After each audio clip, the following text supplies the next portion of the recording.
নমস্কার, আমি Abhik. Heavy metal ফুটবলের আরও একটি ভিডিওতে আপনাদের সকলকে স্বাগত। আশা করি সকলেই খুব ভালো আছেন এবং সুস্থ আছেন। তো মরশুমের প্রথম ডার্বি ম্যাচে জয়ের শেষ হাসি নিয়েই মাঠ ছাড়লেন লাল হলুদ যোদ্ধারা। টানটান উত্তেজনাপূর্ণ খেলায় প্রথমার্ধেই 2-0 গোলে এগিয়ে যাওয়ার পর এক পর্যায়ে মোহনবাগানও প্রবলভাবেই ম্যাচে ফিরে আসে, যার দরুন শেষমেশ 3-2 গোলের ব্যবধান নিয়েই জয় হাসিল হয় বিনো জর্জের ছাত্রদের।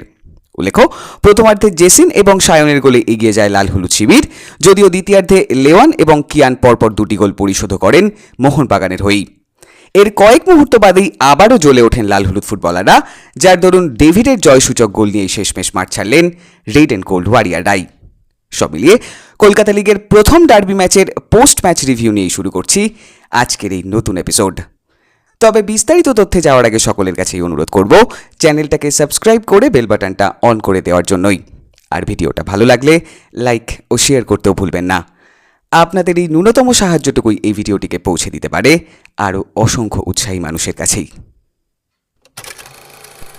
তো মরশুমের প্রথম বড় ম্যাচে 3-2 গোলেই চিরপ্রতিদ্বন্দ্বী মোহনবাগানকে পরাজিত করলেন লাল হলুদ যোদ্ধারা। উল্লেখ্য, সিনিয়র স্কোয়াডের 4 ফুটবলার দেবজিৎ, মার্তান্ড, এডমান্ড এবং ডেভিডকে প্রথম একাদশে রেখেই এদিন মাঠে নামেন বিনো জর্জ। অপরদিকে মোহন শিবিরও একাধিক আইএসএল অভিজ্ঞ খেলোয়াড়কেই ব্যবহার করে মরশুমের প্রথম ডার্বিতেই। প্রসঙ্গত, এদিন খেলার প্রথম থেকেই যথেষ্ট আক্রমণাত্মকই দেখায় লাল হলুদ ব্রিগেডকে, যারই ফলশ্রুতি হিসাবে ম্যাচের 9 মিনিটের মাথাতেই জেসিনের গোলে এগিয়ে যায় বিনো জর্জের ছাত্ররাই। এরপর বেশ কিছু বিক্ষিপ্ত আক্রমণে প্রথমার্ধে মোহনবাগান এলেও এই পর্বে ইস্টবেঙ্গল গোল দুর্গ অক্ষতই থাকে।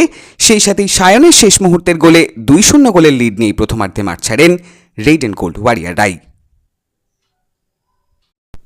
অন্যদিকে গোললাভের আশায় দ্বিতীয়ার্ধে শুরু থেকেই মরিয়া প্রচেষ্টাই চালায় সবুজ মেরুন ফুটবলাররা, যারই দরুন লেওয়ান এবং কিয়ানের করা পরপর 2টি গোলেই ম্যাচে প্রবলভাবেই ফিরে আসে ডেগি কার্ডোজোর ছাত্ররাও।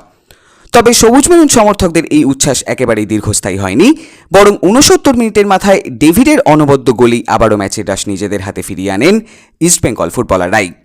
তবে এরপরেও বেশ কিছু সহজ সুযোগ দু দলের কাছে এসেছিল, যেখানে সুহেল অথবা ডেভিডরা গোলের দরজা খুলতে পারলে নিশ্চিতভাবেই এই ম্যাচের ফলাফল যে বদলে যেতেই পারত, সে কথাও না বললেই নয়।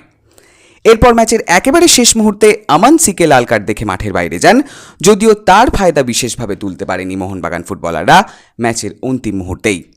সব মিলিয়ে মরশুমের প্রথম বড় ম্যাচে তুল্যমূল্য লড়াই মেলে ধরলেন দু দলের খেলোয়াড়রা, যদিও মশালের আলোকেই শেষ পর্যন্ত উদ্ভাসিত হল কল্যাণীর মিউনিসিপ্যাল স্টেডিয়াম।